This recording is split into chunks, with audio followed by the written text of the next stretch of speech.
మన నాయకుడు జాతీయ వర్కింగ్ ప్రెసిడెంట్ నారా లోకేష్ బాబు గారు మాట్లాడాల్సిందిగా కోరుతున్నాను. జై తెలుగుదేశం, జై తెలుగుదేశం. వేదికమైన ఉన్న పెద్దలందరికీ పేరు పేరున నా హృదయపూర్వక నమస్కారాలు. చంద్రగిరి నియోజకవర్గం మా కుటుంబానికి చాలా అచ్చొచ్చిన నియోజకవర్గం. చంద్రబాబు నాయుడు గారి రాజకీయ ప్రస్థానం మొదలైంది ఈ పుణ్య భూమి నుంచే. నా యువగలం పాదయాత్రకి టర్నింగ్ పాయింట్ కూడా ఈ పవిత్రమైన భూమి. అంతెందుకు ఆనాడు చంద్రబాబు నాయుడు గారిని అరెస్ట్ చేసి జైల్లో పెడితే నిజం గెలవాలి అనే కార్యక్రమం ప్రారంభించాలని మేము నిర్ణయం తీసుకున్నాం. అప్పుడు నాకు ఫోన్ చేశారు, ఎక్కడి నుంచి మొదలు పెడతామంటే చంద్రగిరి భూమి నుంచే మొదలు పెడతామని చెప్పాను. 24 గంటల ముందలు చెప్పిన ఎవరు ఊహించిన విధంగా పెద్ద ఎత్తున మీరే తరలివచ్చారు. మా తల్లిని మీరు నా గుండెల్లో పెట్టుకుని కాపలా కాశారు.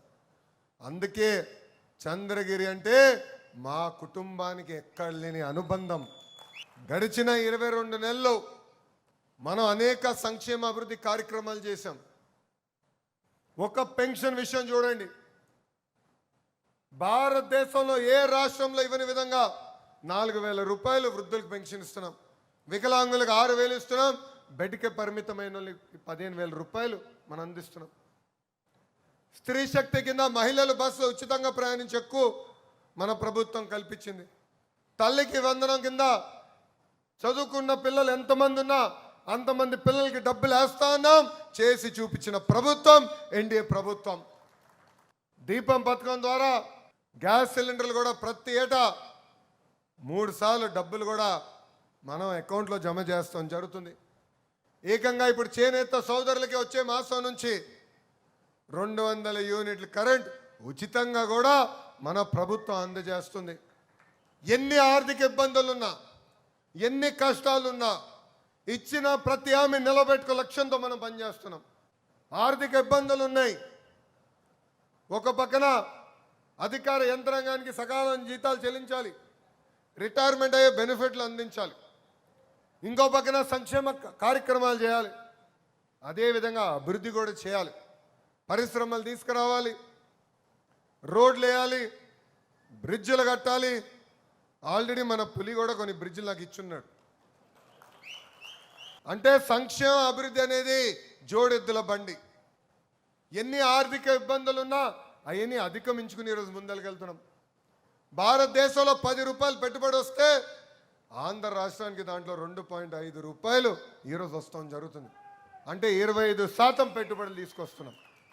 అహర్నిశలు కష్టపడుతున్నాం, పని చేస్తున్నాం. ఎవ్వరు ఊహించిన విధంగా మనం చరిత్రలో నిలబడబోయే విధంగా 150 రోజుల్లో డిఎస్సి పూర్తి చేసి 16,000 మంది ఉపాధ్యాయులు కూడా మనం పోస్టులు కల్పించాం. జాబ్ క్యాలెండర్ ఆనాడు నేను పాదయాత్రలు హామీ ఇచ్చా, క్యాలెండర్ విడుదల చేశాం.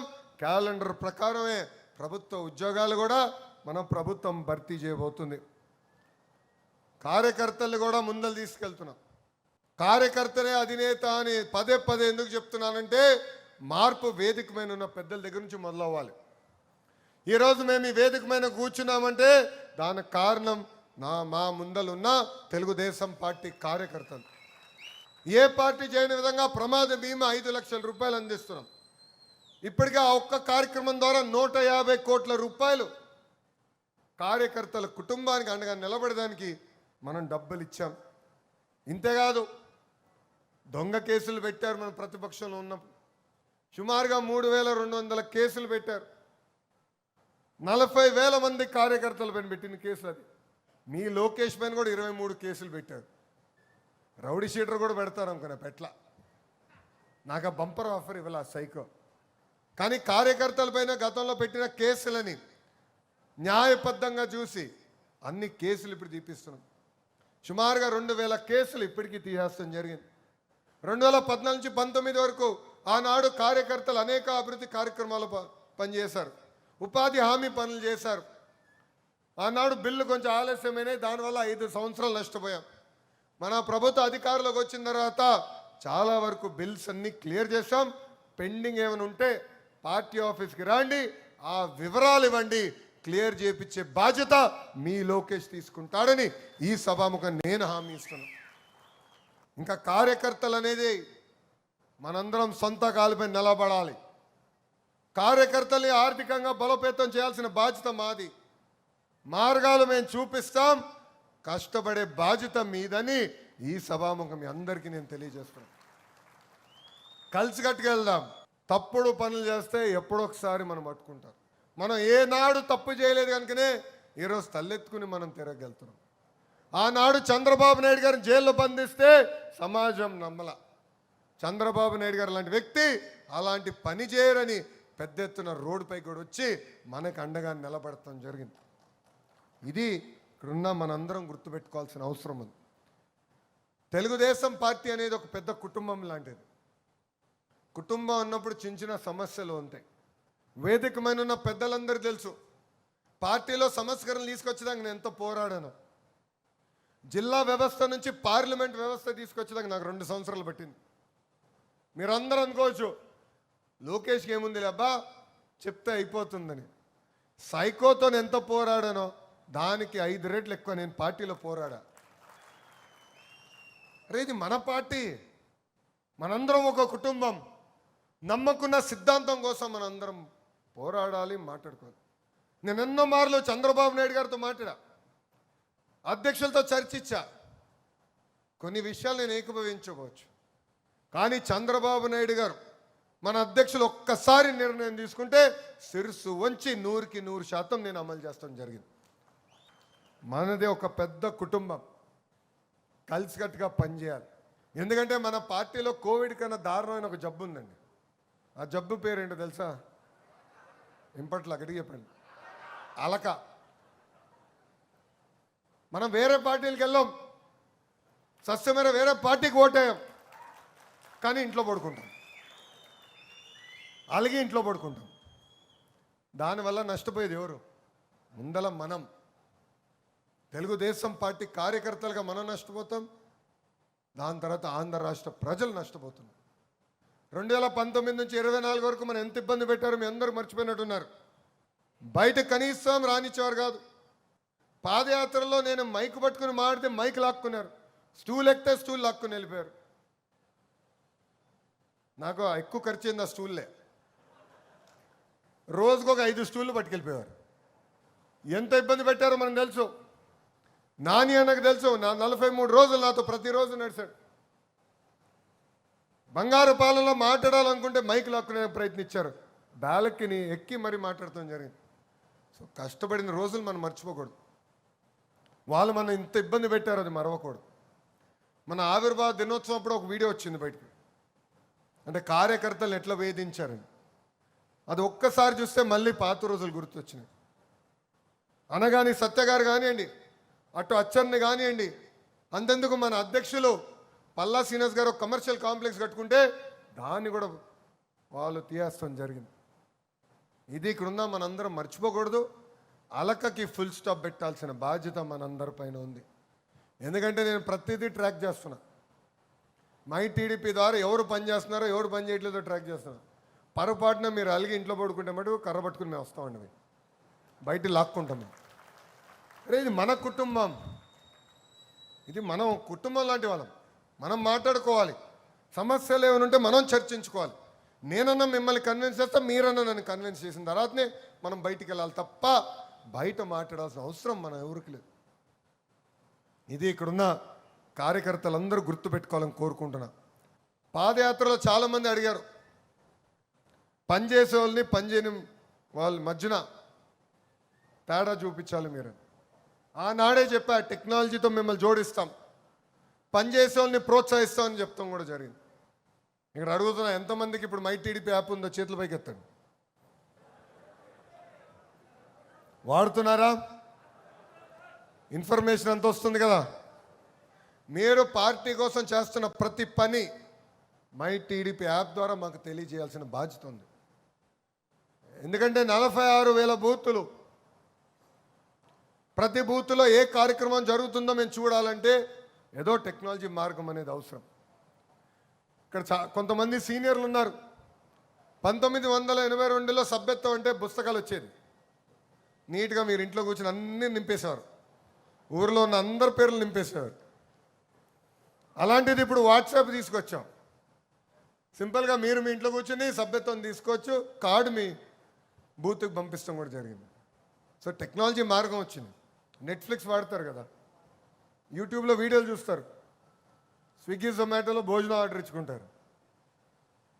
మళ్ళీ పార్టీలో ఉన్నప్పుడు మై టీడీపీ వాడుకోవాల్సిన బాధ్యత ఇక్కడున్న మీ అందరిపైన ఉంది. అది చూసే చంద్రబాబు నాయుడు గారు పనిచేసిన వాళ్ళకి పనిచేయని వాళ్ళ మధ్యన డిసైడ్ చేస్తున్నారు. వేదికమైన మేము అందరం కేవలం ప్రతిపాదించగలుగుతాం, ఈ పదవికి లోకేష్ మంచోడని ప్రతిపాదించగలుగుతాం.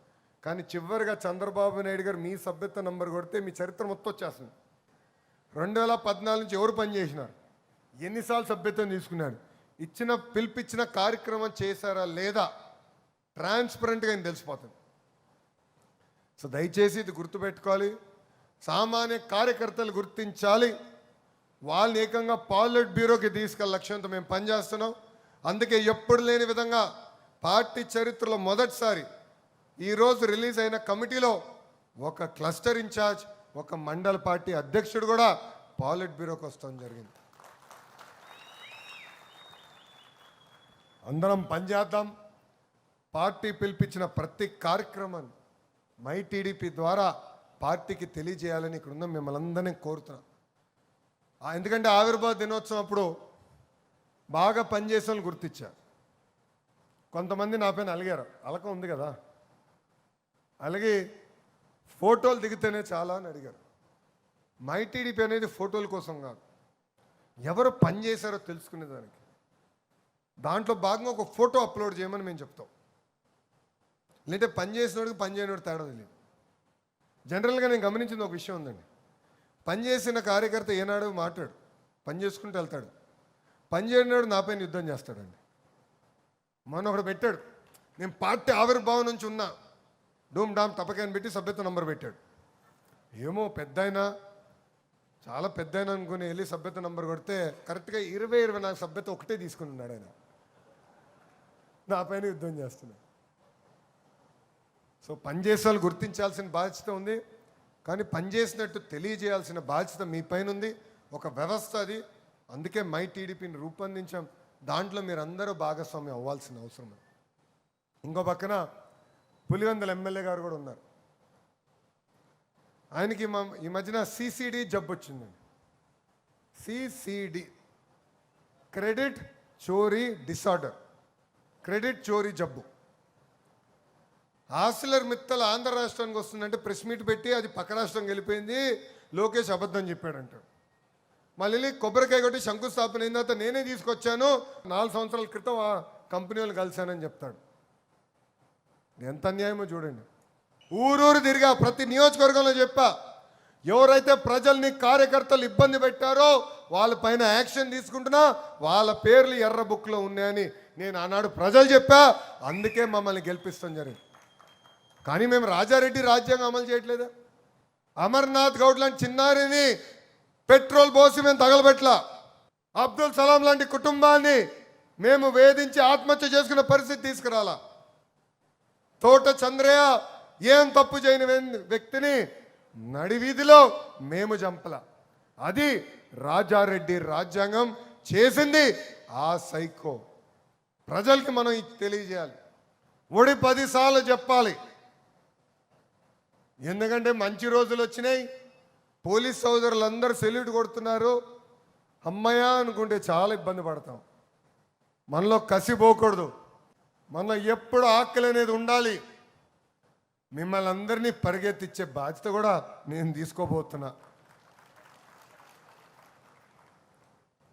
ఇంకా చంద్రగిరి నియోజకవర్గంకి వచ్చేగల పెద్దలు అన్నట్టు వేదికమైన ఒక పులి ఉన్నాడు. కానీ నేను అనుకునేది వేదికమైన పులి కన్నా వేదికమైన ఉన్న పులులు చాలా ఉన్నాయి. ఎందుకంటే మీరు భయపడలా కేసులకి, మీరు భయపడలా జైలు గురించి. కేసు పెడితే పెట్టుకోబో అన్నారు, జైలుకి పంపించు నేను వస్తానని చెప్పారు. ఒక్క క్షణం కూడా వెనక్కి తిరిగి చూడాల. అహర్నిశలు మీరు కష్టపడ్డారు, పని చేశారు. ఆంధ్ర రాష్ట్రంలో ఈ పులి 3వ స్థానంలో ఉంది. దేంట్లో? కేసుల్లో 3వ స్థానంలో ఉంది ఈ పులి. మొదటి స్థానంలో జేసీ ప్రభాకర్ రెడ్డి గారు, తాడిపత్రిలో ఉన్నాడు ఒక పులి. ఆగ్రనైనా ఆగడు, తగ్గేదే లేదని దాడి చేస్తాడు. ఇంకొక ఆయన ఉన్నాడు చింతమనేని ప్రభాకర్ పైన second highest case. Third highest case మన పులి పైన ఉంది. సుమారుగా 37 కేసులు. నిలబడ్డాడు, ఒక వారం జైలుకి వెళ్ళాడు. ఆయన పైన కాదు, ఆయన భార్య పైన కేసు పెట్టారు. వాస్తవంగా ఉత్తమ కార్యకర్త అంటే మేడం గారు ఇక్కడ ఉండాలి, సుధాక్ ఇక్కడ ఉండాలి. చాలా తెలివైనడు, పంపించేశాడు. ఆమె పైన కేసు పెట్టాడు. విని పైన కూడా 2 కేసులు పెడతాం జరిగింది. ఆ రోజు పోలింగ్ రోజు కూడా ఎట్లా దాడి చేశారు, ఎలా చంపేయాలనుకున్నారు కూడా మనందరం చూసాం. కానీ పట్టుదల, ఒక కమిట్మెంట్తో మీరు పనిచేశారు. మనకి అండగా నిలబడింది వేదికమైన ఉన్న పులి అని ఈ సభాముఖం మీ అందరికీ తెలియజేస్తున్నాం. మేము ఈ సమావేశానికి వచ్చే ముందల నాని అన్న, సత్యన్న మేము అందరం కూర్చొని మాట్లాడుకున్నాం. యువగలం పాదయాత్రలో ప్రతిరోజు సాయంత్రం అయిన తర్వాత సరదాగా అందరం కూర్చుని గంటన్నర మాట్లాడుకునేవాళ్ళం. నేను చెప్పాను నాని, మనందరూ అది మళ్ళీ తిరిగి ప్రారంభించాను. నా స్థాయిలో నేను చేస్తా, నియోజకవర్గ స్థాయిలో మీరు చేయాలి. కలియక అవసరం, కూర్చుని మాట్లాడుకోవాల్సిన అవసరం, కష్ట సుఖాలు పంచుకోవాల్సిన అవసరం, ఇది చేయాలని ఈ సభాముఖంగా నానిని కూడా నేను కోరటం జరుగుతుంది. యువగలం పాదయాత్రలో నేను ఒక డైలాగ్ చెప్పా, చెవిరెడ్డి చెవులో పువ్వు అని. గుర్తుందా? పబ్లిక్ మీటింగ్లో చెప్పా. సిసిసి చంద్రగిరి నియోజకవర్గం ప్రజల చెవులో చెవిరెడ్డి పువ్వు పెడుతున్నాడని ప్రజలు గమనించారు, గుర్తించారు. అందుకే ఎవరు ఊహించిన విధంగా దెబ్బ కొడతాం జరిగింది. మనందరం చూసాం, అవినీతి చేసి తీసుకొచ్చి సింపుల్గా చీరలు పెట్టేవారు. ఏకంగా దేవుడి దగ్గర ఇవ్వాల్సిన లడ్లన్నీ తీసుకొచ్చి ఇంటికి పంపించేవారు. అస్తవ్యస్తంగా చేశారు. నియోజకవర్గం పెద్ద అభివృద్ధి చేయాలి. అంతెందుకు, సైకో కూడా అర్థమైంది, ఈయన నా చెవులో కూడా పువ్వు పెట్టాడా అని. మద్యం కుంభకోణంలో 600 కోట్ల రూపాయలు చెవులో పువ్వు పెట్టే చెవిరెడ్డి కొట్టేశాడు స్వామి. అరే నేనే సైకో, అందుకే ఎక్కడ రాలా. అలా అని మనం ధీమాగా ఉండి లైట్గా తీసుకుంటే ఇబ్బంది పడిపోతాం. 3 రోజుల క్రితం చూసాం, భక్తులు వచ్చారు, పవిత్రంగా వాళ్ళ కార్యక్రమం చేసుకుంటూ వెళ్తున్నారు. వైకాపా కార్యకర్త తాగి బైక్ తీసుకొచ్చి అడ్డం పెడితే భక్తుడు అన్నాడు, అయ్యా కొంచెం బైక్ది, నేను వెళ్తాను, నా దేవుడి దగ్గరికి వెళ్తాను అన్నాడు. అది అన్నందుకు భక్తుల్ని కొడతాం జరిగింది, దారుణంగా కొడతాం జరిగింది. ఈ సభాముఖంగా చెవులో పువ్వు పెట్టిన చెవిరెడ్డి నేను ప్రశ్నిస్తున్నాను, మీరు ఆ భక్తులకి క్షమాపణ చెప్పాల్సిన అవసరం ఉంది. లేదంటే మేమైతే మిమ్మల్ని వదిలిపెట్టాం, మీ ప్రతి కార్యకర్తను వదిలిపెట్టాం. దేవుడేంటో చూపించే బాధ్యత నేను తీసుకుంటా. మీరు ఇలాంటి ఏదో పనులు చేసే వెంకటేశ్వర స్వామి 151 సీట్లు 11 చేశాడు, అయినా మీకు బుద్ధి రాలేదు. ఏం తప్పు చేయని భక్తులపైన మీరు దాడి చేస్తే చూసుకుంటా ఈ ప్రభుత్వం ఊరుకోదు, తగిన మూల్యం చెల్లించాల్సి వస్తుందని ఈ సభాముఖం వాళ్ళకి హెచ్చరిక జారీ చేస్తున్నాం. ఇంతేకాదు, మన అధికారంలోకి వచ్చిన తర్వాత మన పులి నన్ను ఎప్పుడు వెంటాడుతూనే ఉంటాడు. ఎప్పుడు అమరావతికి వచ్చినా వెయిట్ వచ్చినట్టు ఉంటాడు, రెడీగా ఉంటాడు. నాకు ఈ బ్రిడ్జ్ కావాలి, ఈ రోడ్ కావాలి, ఈ స్కూల్ పనులు పెండింగ్ ఉన్నాయి, మీరు చేయాలి, ఆ రోజు మీరు హామీ ఇచ్చారని నన్ను వెంటాడుతున్నాడు. ఇప్పటికీ సుమారుగా 900 కోట్ల రూపాయలు ఖర్చు పెట్టి అనేక అభివృద్ధి కార్యక్రమాలకి మన పులి శ్రీకారం చుట్టారు. చేయాల్సిన అవసరం ఇంకా ఉంది.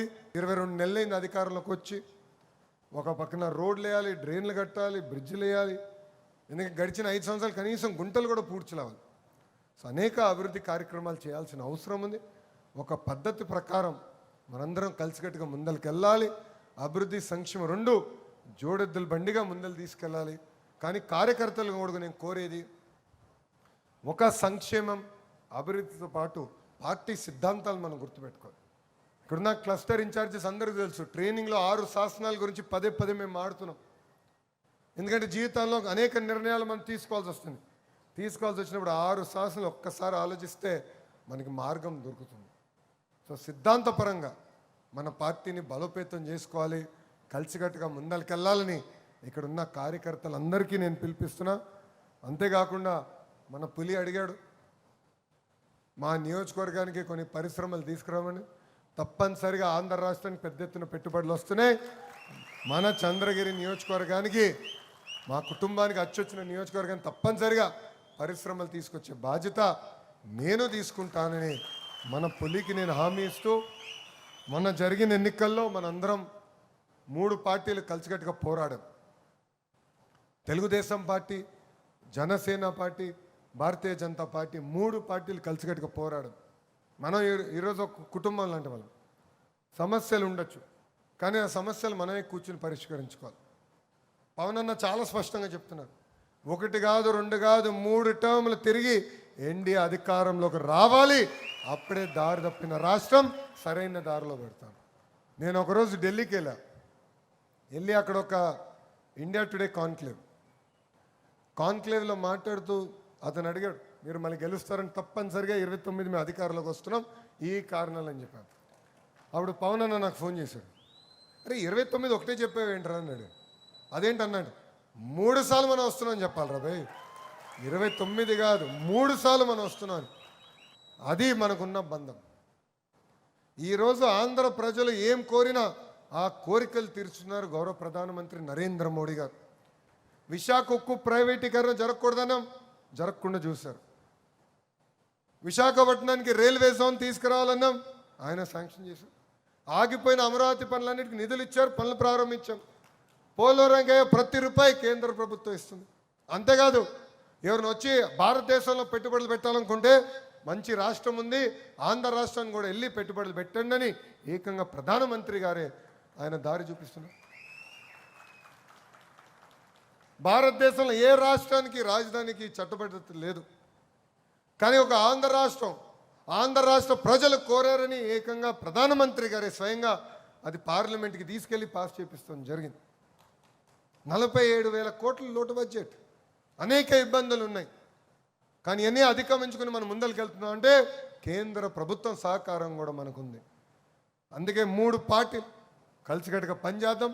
సమస్యలు ఏమున్నా మన పులి దగ్గర తీసుకురండి, అధ్యక్షుల దగ్గర తీసుకురండి, ఇన్ఛార్జ్ మార్చుల దగ్గర తీసుకురండి, ఏమున్నా ఆయనకి చెప్పండి, ఎప్పుడు నవ్వుతూ చేస్తాడు, ఇసుక్కోడు. కలిసి మన సమస్యలు పరిష్కరించుకుంటాం తప్ప రోడ్డు పైన ఎక్కాల్సిన అవసరం లేదు. 1 కాదు 2 కాదు కనీసం 3 టర్ములు కలిసికట్టుగా పనిచేసి ఈ పసుపు జెండా ఎగిరితేనే ఆంధ్ర రాష్ట్రాన్ని మనం అభివృద్ధి చేసుకోగలుగుతాం, ఆంధ్ర రాష్ట్రాన్ని ముందలు తీసుకెళ్తాం. గుజరాత్ చూడండి, ఒరిస్సా చూడండి, కంటిన్యూస్గా ఒక్క ప్రభుత్వం ఉంది కనుకనే అద్భుతంగా అభివృద్ధి చేసి మనం ముందరకెళ్తున్నాం. మనకు కూడా అది చాలా చాలా అవసరమని ఉందని ఇక్కడ ఉన్న కార్యకర్తలందరూ తెలుపుకుంటూ, వాస్తవంగా ఈరోజు నా అదృష్టంగా భావిస్తున్నా. ఎందుకంటే 1 కోటి సభ్యులున్న పార్టీకి ఒక వర్కింగ్ ప్రెసిడెంట్గా జాతీయ అధ్యక్షులు చంద్రబాబు నాయుడు గారు నన్ను నియమించడం జరిగింది.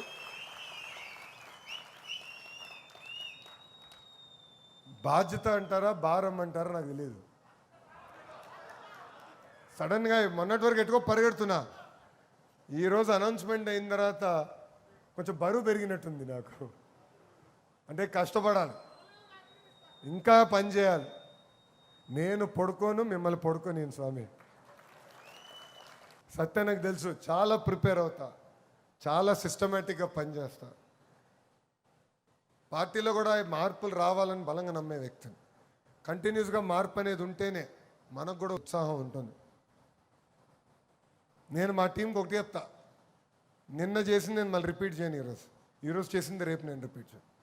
వేరే ప్రోగ్రామ్కి వెళ్ళి కొత్తదని తీసుకురాలి, నాకు కూడా ఒక ఎనర్జీ వస్తుంది. అప్పుడే నేను కార్యకర్తలు కూడా ఉత్తేజపరచగలుగుతానని నేను చెప్తాం జరుగుతుంది. ఇది మనందరం గుర్తుపెట్టుకోవాలి. ఈరోజు నిజంగా నా అదృష్టమైన రోజు, అది కూడా పవిత్రమైన భూమి చంద్రగిరికి వచ్చినప్పుడు నాకు అవకాశం జాతీయ అధ్యక్షులు వారు ఇచ్చారు. పనిచేస్తా, కష్టపడతా, ఎప్పుడు కార్యకర్తలకి నేను మా టీం మొత్తం అందుబాటులో ఉంటుంది. ఒకటి కాదు, రెండు కాదు, 100 సార్లు మనం కలవాలి. మన సమస్య పరిష్కారం అయ్యే వరకు వదిలిపెట్టకూడదు. అంతేగాని అలిగి మట్టుకు ఇంట్లో పడుకుంటే నేనే వస్తాను, మీ లోకేష్ వస్తాడు, మిమ్మల్ని మీ ఇంటి నుంచి బయటికి తీసుకొచ్చి పని చేపిస్తాడని ఈ సభాముఖం మీ అందరు తెలుపుకుంటూ, నాకింత అద్భుతమైన అవకాశం ఇచ్చిన తెలుగుదేశం పార్టీ కార్యకర్తలందరికీ పేరు పేరున నా ఉదయపూర్ ధన్యవాదాలు తెలుపుకుంటూ మీ అందరి దగ్గర నుంచి సెలవు తీసుకుంటున్నాను. జోహార్ అన్న ఎన్టీఆర్, జోహార్ అన్న ఎన్టీఆర్. చంద్రబాబు నాయుడు గారి నాయకత్వం, చంద్రబాబు నాయుడు గారి నాయకత్వం. జై తెలుగుదేశం, జై తెలుగుదేశం, జై హింద్. థ్యాంక్ యూ అన్న.